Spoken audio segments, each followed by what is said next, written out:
Hi friends, welcomes to Pavi's pantry. இன்னைக்கு நம்ம பார்க்க போகிறது எல்லாருக்கும் ரொம்ப ஈஸியாக சிம்பிளான மெத்தடான ஒரு டிஷ் தாங்க.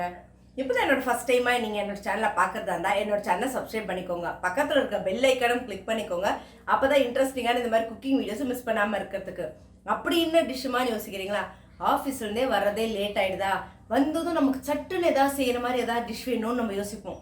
அப்போ வேற என்னங்க, நம்ம எல்லார் மண்டைக்கு வர சேமியா உப்புமா அப்படின்றதான். ஸோ இன்றைக்கி ரவை வச்சு உப்புமா தான் செய்ய போகிறோம். மெயின் விஷயம் என்னென்னா, நிறைய பேருக்கு ரவை ரொம்ப பிடிக்கும், உப்புமா பிடிக்கும். ஆனால் அந்த கன்சிஸ்டன்சி கரெக்டாக வராததுனால உப்புமா கடைசியில் கோந்து மாதிரி மாறிடும் அப்படின்வாங்க. அதுதான் மெயின் டிஷ். இந்த வீடியோ நீங்கள் பார்த்தீங்கன்னா அந்த அளவில் எப்படி ஊற்றணுன்றது எல்லாத்தையும் கரெக்டாக சொல்லி இது பண்ண போகிறோம்.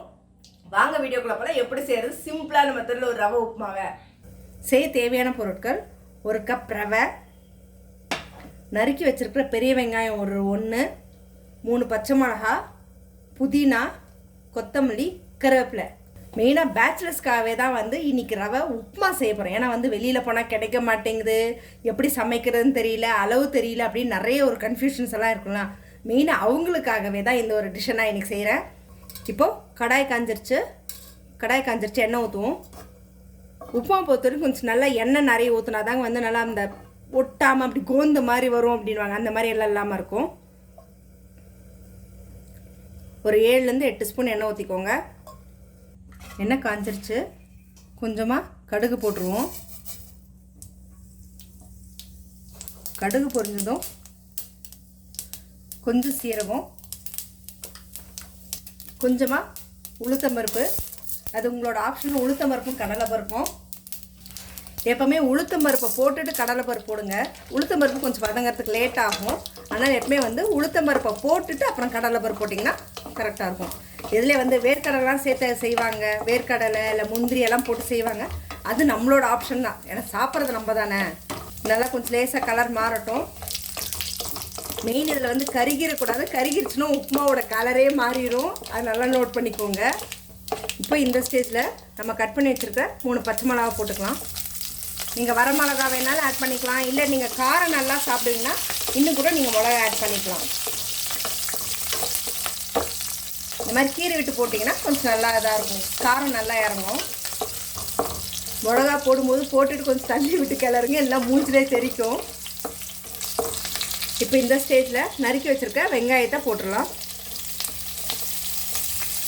இந்த மாதிரி உதுத்து விட்டு போட்டிங்கன்னா கொஞ்சம் சீக்கிரம் வெந்துடும். இப்போவே கட் பண்ணி வச்சுருக்கிற கருவேப்பிலையும் போட்டுக்கலாம்.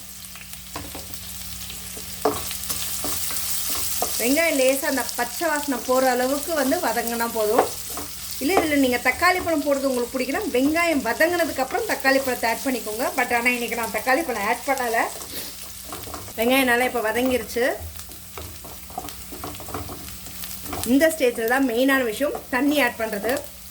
எப்பவுமே ரவை நல்ல ஒரு குவாலிட்டியான ரவையாக நீங்கள் எடுத்தீங்க அப்படின்னா 1க்கு குறைஞ்சது 2.5லேருந்து 3 கப் தண்ணியாக தேவைப்படுங்க ஒரு கப் ரவைக்கு.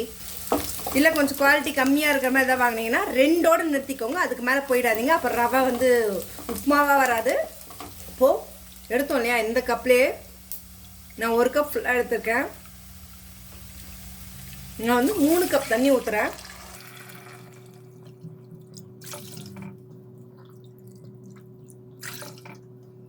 இப்போது ஒரு ஸ்பூன் கிட்ட கல் உப்பு போட்டுக்கிறேன். உங்களுக்கு எந்த உப்பு யூஸ் பண்ணுறீங்களோ அதை யூஸ் பண்ணிக்கோங்க.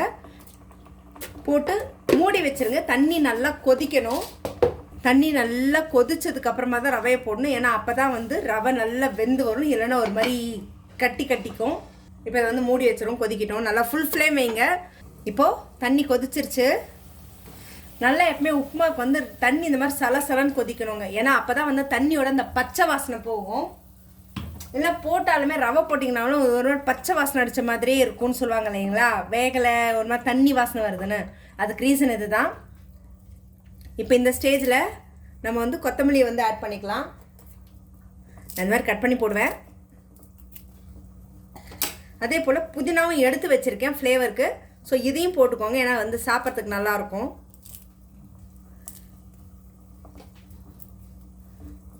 இப்போது என்ன பண்ணுங்கள், ரவையை கொஞ்சம் கொஞ்சமாக கொட்டணும். ரவையை கொட்டும் போது ஃப்ளேமை வந்து சிம்மில் வச்சுக்கோங்க. எந்த காரணத்தை கொண்டு ஃப்ளேம் ஏற்றிடாதீங்க. ஏன்னா ஃப்ளேம் ஏற்றிட்டீங்க அப்படின்னா உப்புமா கட்டிக்கும். இல்லை நீங்கள் விஸ்க் வச்சுருக்கீங்க அதில் அப்படின்னு இருந்தால் நீங்கள் அதில் வச்சு கூட நீங்கள் இந்த மாதிரி கைவிடாமல் கலக்கிக்கிட்டே வரலாம். இல்லை மேடம் இந்த மாதிரிலாம் செஞ்சால் ட்ராஜடி ஆகிடும் உப்புமா அப்படின்னு ஃபீல் பண்ணிங்கன்னா நீங்கள் அந்த மாதிரி செஞ்சுக்கலாம். பட் கொட்டுறதும் கம்மியாக கொட்டுங்க, கலக்கிறதும் கரெக்டாக கட்டுங்க.